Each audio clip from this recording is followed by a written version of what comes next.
Welcome to Adult Story Time. Tonight we're going to be reading the last chapter of The Clinic. If you haven't had a chance to read the other chapters or listen to them, please do so before you listen to this one. It's really important. There's a lot of secrets that are going to be revealed. There's also a lot of thematically horrifying things that are going to happen and craziness, so I hope you're ready. Let's get started.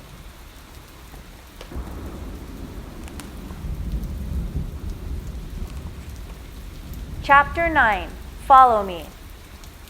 I do not fear the soldiers, for my road is made open to me.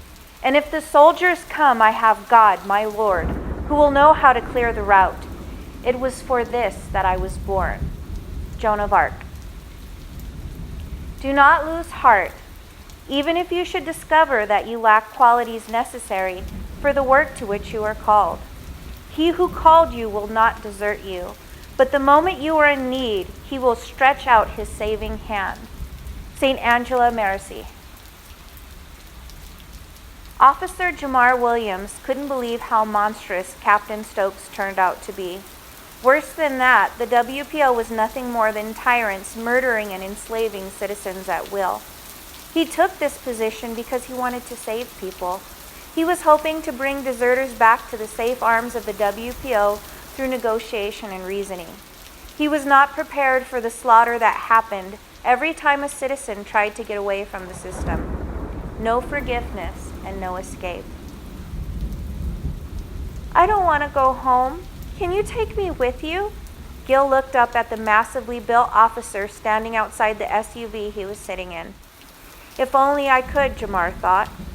No, son, you have to go home with your mom. Everything's going to be okay now. He lied to the little boy. He doubted anyone near Captain Stokes would ever be okay, especially her children. Yes, sir, Gil said sadly, staring down at his hands. It was terrible to see a young child already broken. Thank you for your assistance, Officer Williams, Captain Stokes said as she approached the vehicle. She held out her hand and Jamar gave her the keys. She put them in her purse and looked back at Jamar. I have an assignment I need you to take care of for me. It will probably take all night. There is a woman in the fetal termination area that should be done in the next few hours. When she's finished, take her to the compound. Here are the orders for Holly Delaney. Captain Stokes handed him the paperwork. Yes, Captain Stokes. It was all he had been able to bring himself to utter to her for weeks. She was a living nightmare, and there was nothing he could say or do about it. It would mean his death to question her, and he would save no one by doing so. The WPO elite around her were the same or worse. The world was orchestrated by megalomaniacal, dehumanized shadows. They mimicked humans, but had no humanity in them. He took the papers, looked sadly at Gil, whose face was filled with sorrow and fear, and entered the clinic. He had never been to the fetal termination ward, but he had heard stories. Each year it became harder for parents to obtain licensure to have children. Natural creation was being attacked. The WPO wanted all parents to choose the Child by Design program. He was sure eventually it would be all they allowed. It was late, but the clinic was bustling on the operations side. This part of the clinic was never closed. Jamar had only been here a few times to bring children of terrorists for termination. He had brought in older children, but until a few days ago, he had never seen a baby taken to the clinic. He had never seen a mother so frightened she murdered her children to keep them from the WPO. Jamar wished he could stop it, but he was powerless. Everybody that tried to escape WPO domination was designated a terrorist. The WPO lied to everyone outside their elite circle and the subordinates who had to know the truth in order to perform their duties. Anyone who wasn't part of WPO citizen control, even officers during training, was told that terrorists were given an opportunity to repent. If they did, then the rebels were supposed to be re-educated and brought back into WPO society. Jamar had been part of citizen recovery for months, and every mission ended tragically. Depending upon the situation, some insurgents were killed immediately once they were found, while others were taken to the compound for questioning and then scheduled for termination. None were ever given the option to repent. As he walked through the halls, he looked for signage directing him to the fetal termination ward, but he found nothing. After 15 minutes, he gave up his quest and stopped a man that was pushing a child on a hospital bed. It was E.R.A. She was hooked up to an IV and she was breathing. She hadn't been terminated. What was going on? Was E.R.A tricking her husband? Sorry to bother you, sir, but I was trying to find the fetal termination ward. Can you help me? Jamar noticed the man was pale and trembling. His name tag said Garcia, respiratory therapist. Fetal termination is the floor below, the entire floor. We perform hundreds of those each day and are behind schedule right now. You can go through this hall to the right, and the elevator will take you down to registration. They can help you with whatever you need, Garcia replied, looking around nervously. Thank you, I appreciate the help, Jamar answered, and then started down the hall. Garcia continued in the other direction. If they were behind schedule for fetal terminations, then Jamar had extra time. He decided to wait a few minutes and follow Garcia. It wasn't the safest choice, but he wanted to know what was going on. Once Garcia turned down the next hall, Jamar followed him, staying back and quiet. He saw several medics and caretakers pushing unconscious children of all ages in hospital beds down the halls. Many looked to have undergone numerous surgeries. Was the WPO experimenting on children instead of terminating them?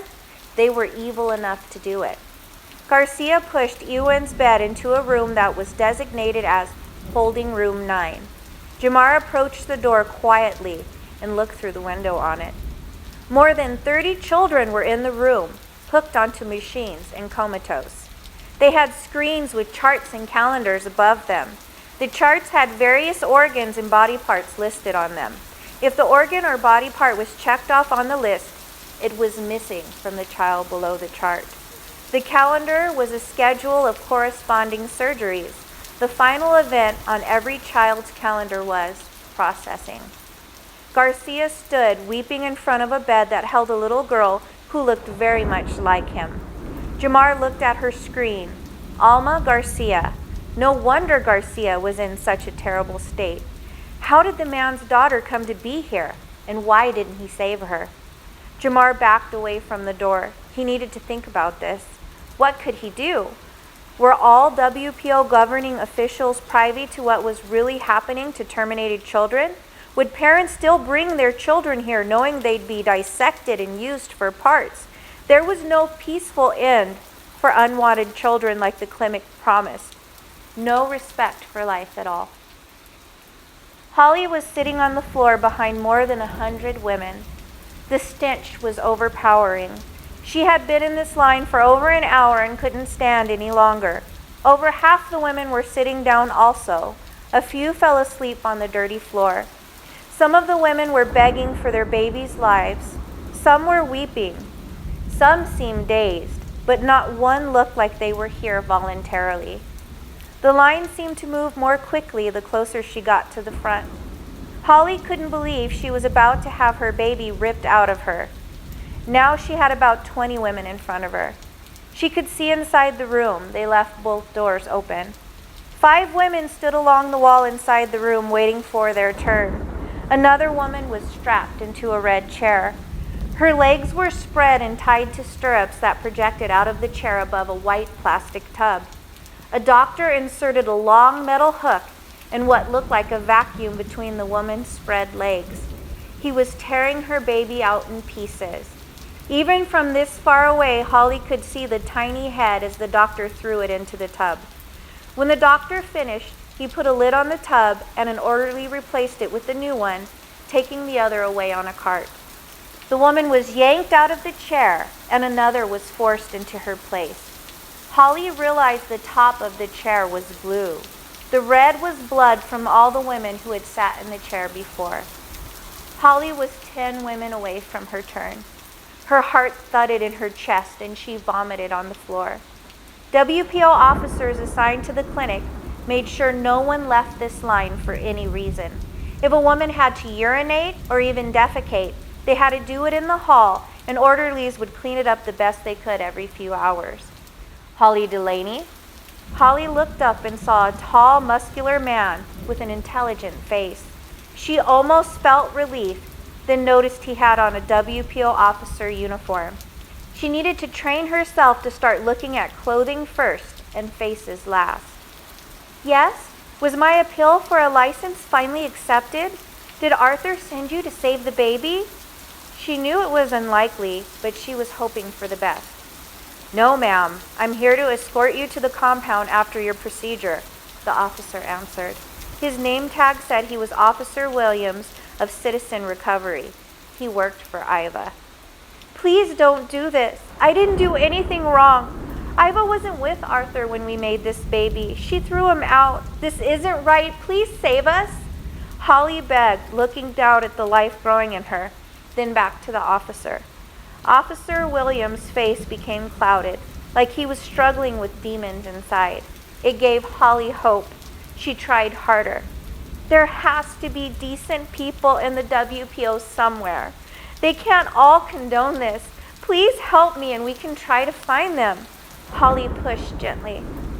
I'm sorry, there is no other option for you. I have your orders in my hand, and I don't have the power to change them.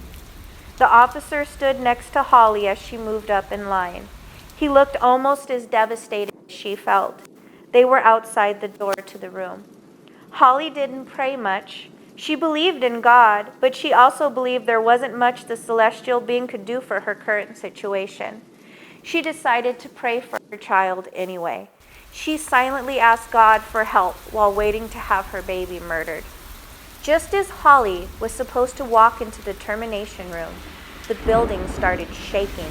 Spiderweb-like cracks spread along the walls and ceiling. Everyone ran into doorways and towards stairwells, many screaming in panic. The shaking increased instead of subsiding like most earthquakes. A large fissure ripped across the floor. Even seasoned veterans of the phenomena were terrified. Officer Williams grabbed Holly's hand and pulled her towards the closest stairwell, yelling, "Follow me." When they got to the stairs, they didn't stop. He led her up to the next floor. They exited into a hallway with children lying in beds against the walls. The officer pulled Holly into a large supply closet right next to the stairwell. The shaking finally subsided. I'm going to try and get you out of here. After that, you'll need to find your own way, but there's something I have to do first. I have someone I think might help us. I'm going to go find him, and then I'll come back for you. Jamar couldn't believe he was doing this. He was risking his life for strangers. When he became a WPO officer, he knew he might have to give up his life to save someone.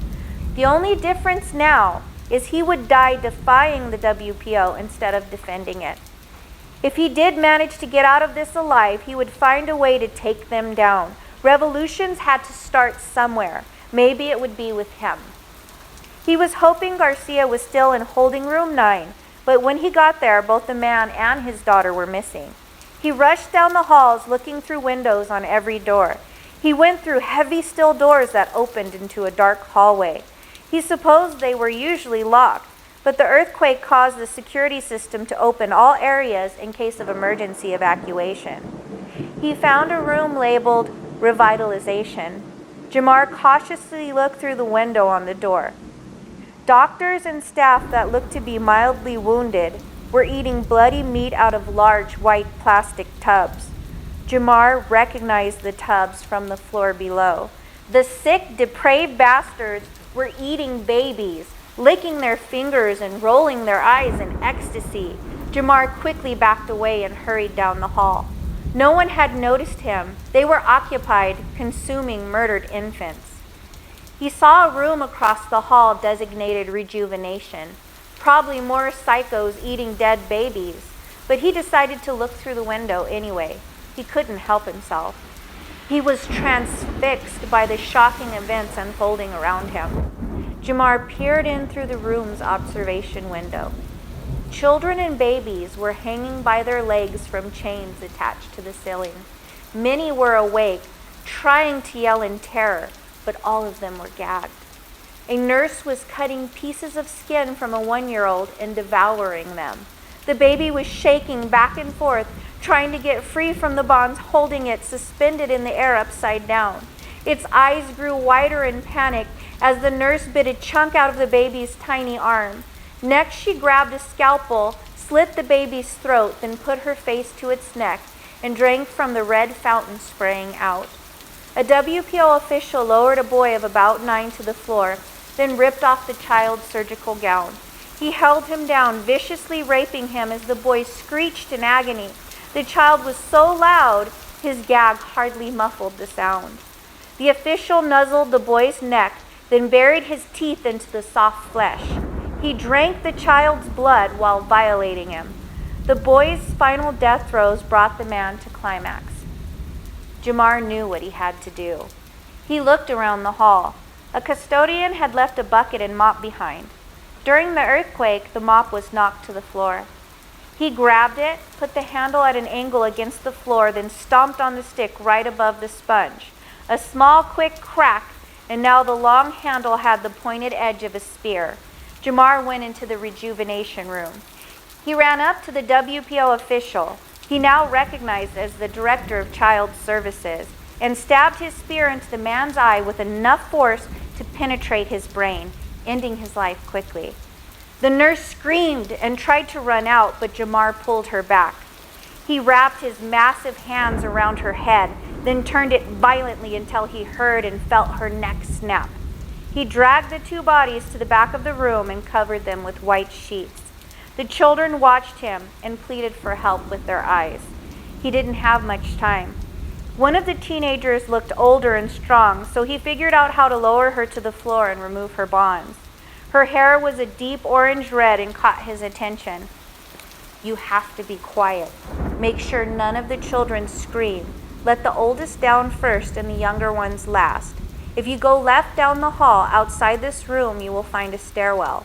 The exit is 1 floor up and to the right. Don't trust anyone and don't stop for anyone. If you are caught, it will be this again or worse. Run for the forest behind the clinic and hide best you can. Jamar told the girl as he removed her gag. She nodded her understanding and he left. Jamar came to an area with surgical procedure rooms. He heard a girl crying down the hall and rushed to find her. He opened the door and saw Garcia helping his daughter down from an operating table while she fought against him. A boy of around the same age as Garcia's daughter lay on another table with his torso cut open and his lungs removed. "I hate you," the girl screamed at her father. "Leave me alone," she yelled, striking his chest. "Please, mija, we have to go now. Maria and Tony are waiting for us," Garcia told his daughter. "Hey, Garcia, I need your help." Jamar walked up slowly, hoping not to frighten them. "I can't help you. You need to get out of here while everything is chaotic," Garcia replied. Alma looked at Jamar in fear. "Garcia, we have to help the kids, as many as we can. Do you have the clearance to wake them up?" "Yeah, but it would take hours to wake each one individually. If we get to the system control room, I can manage all the machines at once, but it will wake them all, even the ones with almost nothing left. We don't have a choice if we want to save the children who can still make it. Can you shut down the cameras and security too? Maybe sound the fire alarm?" Jamar had an idea. If they created enough distractions, maybe they would have a chance to escape. "Not in the system control room. That's done from security. It's on the same wing though. The children will be groggy for about half an hour. Let me wake them first and see what I can do in security to cover for you. Take Alma and get out of here. I'll stay and help the children. I owe it to them." Garcia had the look of a man on a suicide mission. Jamar had seen the same resigned face on many of the rebels before their executions. "All right, I have one other person to grab and then I'll take them both out of here. What's the location of your people waiting outside?" Jamar felt torn. He should stay and try to rescue the children, but if he didn't escape here alive, this horror would continue for thousands, if not millions of others. Someone had to be the first to resist the WPO and live before others would risk it. "They're in my truck parked at the back of the lot near the trees. You'll recognize it by angel wings painted on the sides. Please save my baby," Garcia asked solemnly. "I've been asked that a lot today. I'll do everything I can, I promise," Jamar said as he led Alma out of the room. They needed to get Holly and get away from here. Holly was surprised when Officer Williams opened the door, and more surprised when she saw the girl with him. She thought he had forsaken her to escape on his own. Holly, this is Alma. Her father's going to cause a commotion in about 20 minutes and try to rescue the children here. He asked if we could take Alma with us. Officer Williams explained as he closed the supply room door. What are those children doing here? Are they waiting for termination? Holly was puzzled, but sure the answer might be worse than what she could imagine. Yes and no. When children are terminated in the examination rooms, they are being rendered comatose so that parents and guardians believe they have been humanely euthanized. Later, they are brought back to the operations area of the clinic, where some have their organs harvested and others are pulled aside to be used in more horrific ways. All the children suffer terribly. The entire staff is part of it, and all the WPO officials that work here. I think officials outside of here are part of it as well. I saw the director of WPO Child Services rape, torture, and murder a little boy. We have to let citizens know about this. How long do they keep the children? Holly felt a rush of hope. Billy might still be alive, her first little boy, at least in spirit. I don't know, probably not long. Garcia is going to try and save as many as he can, Officer Williams answered. I need to look for Billy Thomason. He was my best friend's child and like a son to me. She had him terminated almost 2 months ago, and I couldn't stop her. If there's even a chance he's here, I have to look, Holly said, crying. Please help me. He's a sweet little boy. He doesn't deserve this. There's no way you can roam around freely, even during the chaos going on right now. We have a little time. You stay here and take care of Alma, and I'll try to find Billy for you. They have screens with names above the children. What does he look like in case he's in one of the other rooms? Officer Williams looked genuine, and he was right. It was much easier for him to go through the clinic unnoticed. Holly was wearing the hospital gown they made her put on when she got here. Billy is 5, very slender, with chocolate brown hair and milky skin. He's beautiful, and even when he's asleep, you can see kindness in his face. Maybe I should go. I could wear your uniform. Holly suggested, and then realized how preposterous the thought was. Officer Williams was a giant, and though Holly was tall, she'd never fill out his uniform. Officer Williams looked at her for a second, then burst out laughing, and even Alma laughed. How amazing that in this bleak situation, they could find a minute of joy. If he's here, I'll find him. Keep Alma safe until I get back. If the fire alarm sounds while I'm gone, get Alma outside to the back of the parking lot. There will be a truck parked by the trees with angel wings painted on the sides. There are people in it waiting for her. I'm sure they'll take you as well. I'll catch up as soon as I can, Officer Williams said reassuringly, then he turned and left the supply room. How did you get here, Alma? Did your parents bring you? Holly asked, curious why a family would give up on the lovely girl. No, I turned myself in. I caught the bloody cough when I was 14 months old and I never recovered. My father couldn't afford my surgery, so the WPO said he had to terminate me. He wouldn't do it, so I turned myself in. I didn't want them to hurt him or my sister Maria, but my papa works for the clinic and he performed the operation himself on me today. He took the lungs out of a handsome boy. Alma started to cry violently. He looked healthy. My father murdered him to save me. How will God forgive me? Alma cried harder. Holly wrapped her arms around the girl. It's okay, sweetheart. None of this was your fault. God knows you tried to put everyone before yourself. You had no part in what your father did. The only thing you can do for the boy who lost his life is get out of this place and live. Don't let his sacrifice be for nothing. Holly sat on the floor and Alma sat down with her, laying her head in Holly's lap, while Holly stroked her hair, comforting her. They both had been through many hardships, forced onto them by the people they loved. Jamar couldn't believe he agreed to look for the boy. After this long, he doubted the boy would be in a condition stable enough to escape. Jamar couldn't explain it, but when Holly said she needed him to find Billy, it rang true to him. Something inside him was pushing him to find the child. He had been in holding room 9 and didn't remember anyone similar to Billy's description. As he entered the holding rooms, he could see children waking up and those who were able to getting out of beds and removing themselves from medical equipment. He made sure he talked to the most alert, older child in each group. Stay where you are until the fire alarm sounds. When you do hear it, run down the hall to the stairwell and use the emergency exit. Go to the forest behind the clinic and hide. Jamar repeated this message over and over as he discovered more children in holding rooms and hallways while he conducted his search for Billy. Jamar found a little golden-haired girl of about 3 dragging herself down the hall with an intestine trail rolling out behind her. It was Ewan. Jamar felt faint. Everything he had seen rushed through his thoughts. Her torso was flayed and organs were falling out as she struggled to get away. It was too late for her. There was nothing he could do to save her. He raised his foot high and stomped on her head with all of his weight. It only took one time to shatter her skull and end her suffering. Jamar entered holding room 7. Holly was right. He recognized Billy right away. The boy had a beautiful peace about him. He was sitting in bed with his eyes closed, talking to the air next to him. As Jamar got nearer, he realized the truth.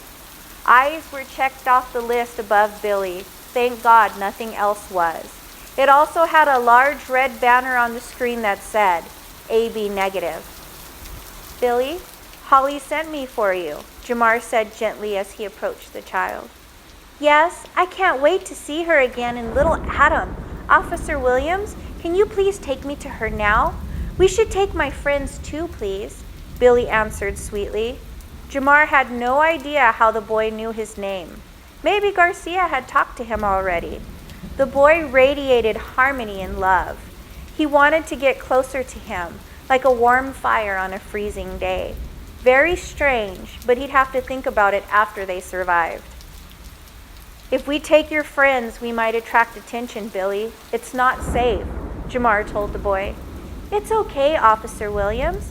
Just get us out of the clinic. The alarm will start soon, and I'll be able to meet Holly and Alma in the parking lot with Mr. Garcia, Billy said, smiling serenely. Trust me. Jamar helped Billy off the hospital bed, and they gathered all the kids together from holding room 7. They continued down the hall and ran into an orderly pushing a petite red-haired girl in a wheelchair. She looked like she was still whole. Jamar ran up to the man and slammed his head into the wall, knocking him unconscious and leaving a bloody dent behind. The girl looked up at him with confused hazel eyes. Jamar grabbed the wheelchair and pushed the girl with them.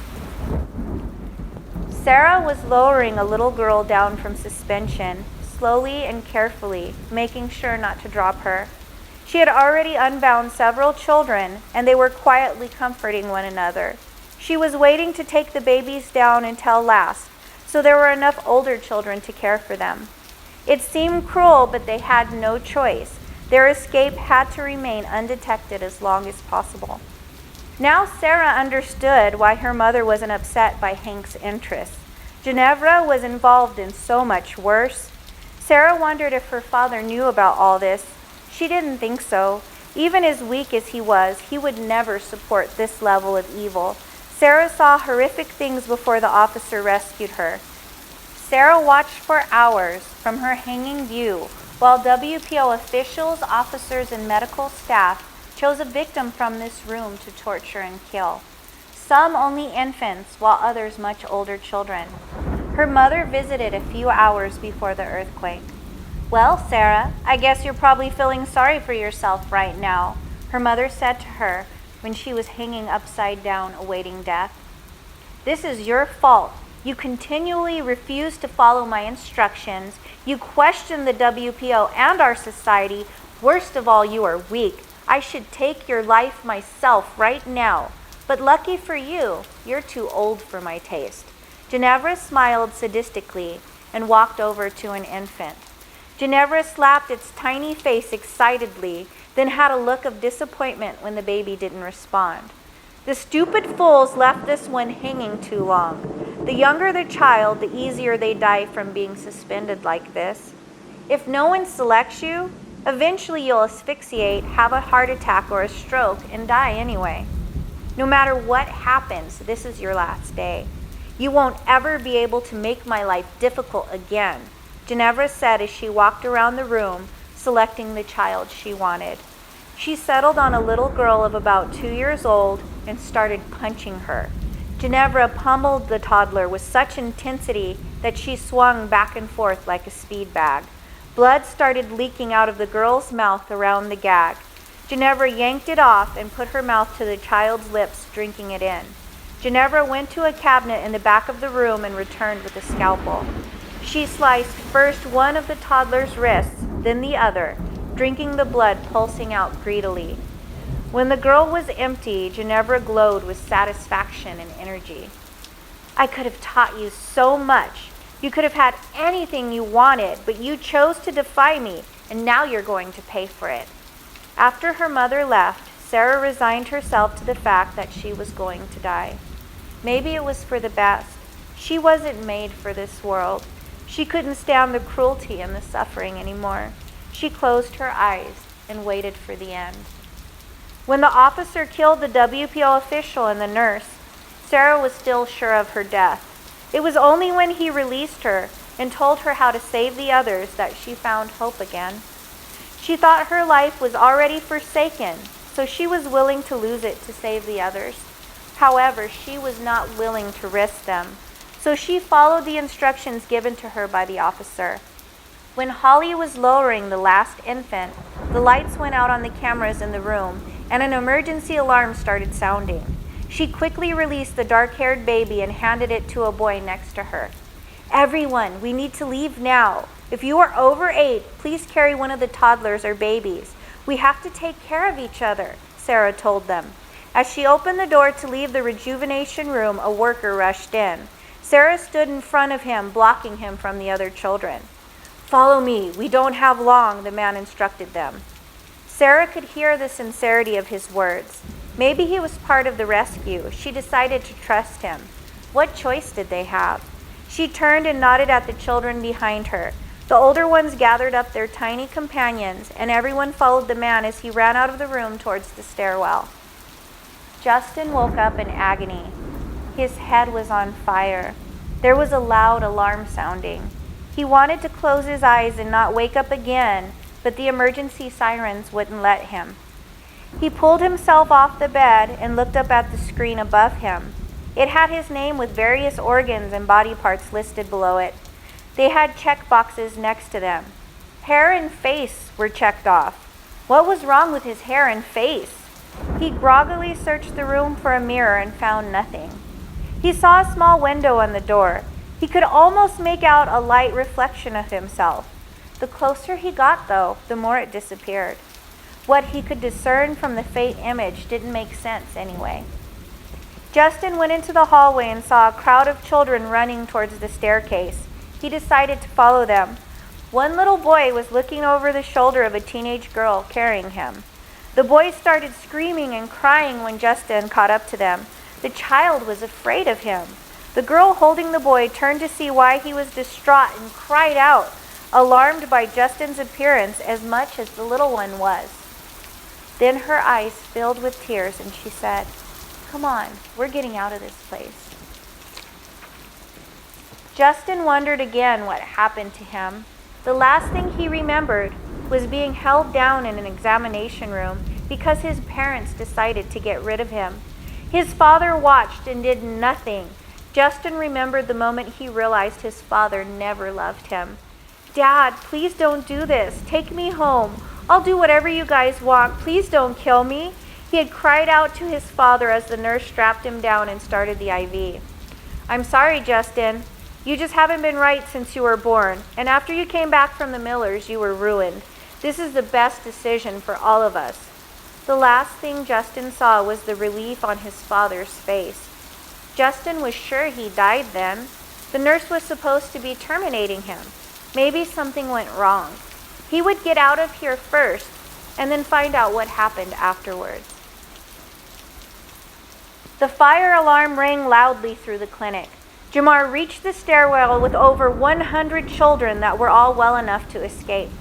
They filled the halls behind him. How would he get them all to safety? He lifted the girl from the wheelchair into his arms and led the children out of the fire exit into the chilly night. He could never risk taking this many children across the parking lot. He had to get them to the trees, then circle back with Billy. At least they would have some chance. As Jamar led the children to the trees on the side of the clinic, the earth started shaking again. Massive shudders rippled the ground before him. He turned and saw Garcia running out of the building, followed by the children from the rejuvenation room. A massive fissure broke the earth behind them. Then the clinic exploded and flames leaped into the sky. "Where is Alma? You promised me." Garcia was justifiably upset with him. "I had to find somebody. My friend Holly took her to the truck. They should already be over there. I couldn't walk away from these children," Jamar said as he looked at the many faces staring at him with hope and trust. Some of the older children were holding toddlers and babies. They were caring for one another, the forgotten children unwanted by this world. "Okay, you take these ones too. I'm going to find my family," Garcia answered.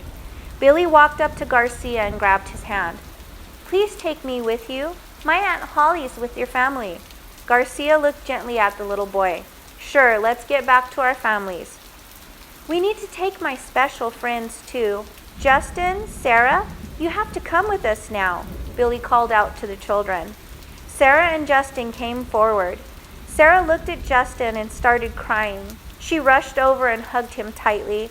Justin stood stiffly, confused and afraid. Billy looked up at Garcia, letting go of his hand. "Can you please get Lucky from Officer Williams? She can't walk yet, but she should feel better soon. She needs to go with us too." Garcia walked up to Jamar and took the drowsy red-haired girl from his arms. Before the small group walked away, Billy turned around and looked back at Jamar. Though he had no eyes, Jamar felt he could see clearly. Then he started speaking in a strange and mature-sounding voice. "Go into the trees and head north. Keep going until the trees grow gigantic in size. Make your homes inside them and hide the creases of your doors. Teach the children to stay quiet during the day and only come out at night. You must teach them to hunt and to fight. They are soldiers now and you must get them ready. You are their earthly father. Be loving and just, but prepare them for the war to come." Billy turned back and headed towards the parking lot, with Garcia following him carrying Lucky, flanked by Sarah and Justin. Jamar decided it would still be easier to enter the trees here. He looked around at his many children illuminated by the fire behind them. This was definitely not the life he expected, but it was a better path than what was laid out for him before. Maybe by the end of it, God could forgive him. He motioned to the children and they followed him into the forest towards their new home. Jamar was grateful they rescued the children, but he wondered if the thousands of WPO clinics across the globe held the same nightmares, and if they did, what he could do to stop them. It was a worry for another day. Right now he had these children to protect. Billy said they were to prepare for a coming war. Maybe the new path laid out for him included saving the other children. The little girl next to Jamar was growing weary from the weight of the baby in her arms. He took the dark-haired boy from her and recognized him. It was the baby from the massacre at the church. Jamar accepted the miracles of the day could only have come from God. Holly refused to leave, even when the ground shook and the clinic exploded into flames. She knew Billy was coming. Because Holly wouldn't leave, Alma wouldn't leave. Tony and Maria had no choice but to wait. Thankfully, only a few moments after the explosion, they could see Billy walking towards them, followed by a man holding a little girl and two other children following. One was a lovely teenager, and the other was a boy of about the same age who was missing the skin and hair from his head. He stared at them from exposed, raw flesh. "Papa!" Alma cried as she went to him. It seemed she couldn't keep hating her father. His wicked choices were because of his love for her. Billy ran into Holly's arms and she snuggled him closely. She pulled him away to stare at the beautiful face she missed so much and gasped. Billy's eyes were gone, only empty holes where there were once soulful brown eyes. I'm sorry, sweetheart. I should have taken you. I didn't think this would happen, that your mother would go through with it, Holly said as she pulled Billy close and wept. Billy stepped back from Holly gently. He pointed at Justin, Sarah, and Lucky. These are my special friends, Holly. We have to take good care of them. Will you help me? Of course, Holly replied, smiling down at Billy. He had changed somehow. It was as if the love and peace he always radiated now had a physical presence that embraced and comforted those around him. Mr. Garcia got a medical kit out of the truck. He went to Justin and carefully bandaged the boy's head, leaving a small space for his eyes, which thankfully still had the lids attached. He handed Justin a few pills. Take these, Mr. Garcia told him. Antibiotics and pain medicine. Justin obeyed and then went to stand with Sarah. Billy walked up to him. It's okay. We'll get you better again, Billy said while hugging Justin tenderly. We can talk in the truck. Let's go now, Tony called out to them. They piled into the vehicle with Billy riding on Holly's lap and Alma on Mr. Garcia's. Justin and Sarah got into the truck bed, holding Lucky between them, then sat cross-legged and laid Lucky down with her head on Sarah's lap. We need to go north. We have friends in a cabin. They're waiting for us. They just don't know it, Billy said merrily to the group. He seemed untouched by the horrors they survived. His hope was contagious. Tony got onto the highway and headed north. Holly wondered that no one questioned Billy. It was as if his words spoke truth to the heart, bypassing any doubts in the mind. She was thankful the world still had him. Billy put his hand on Holly's lovingly and whispered in her ear, Don't be sad for me, Aunt Holly. I can see God better now. Holly didn't know whether to rage against God or take peace from Billy's statement. She looked down at the child who had suffered so much and still shined with love and faith. She decided to follow his lead. She was beginning to think he was much wiser than her.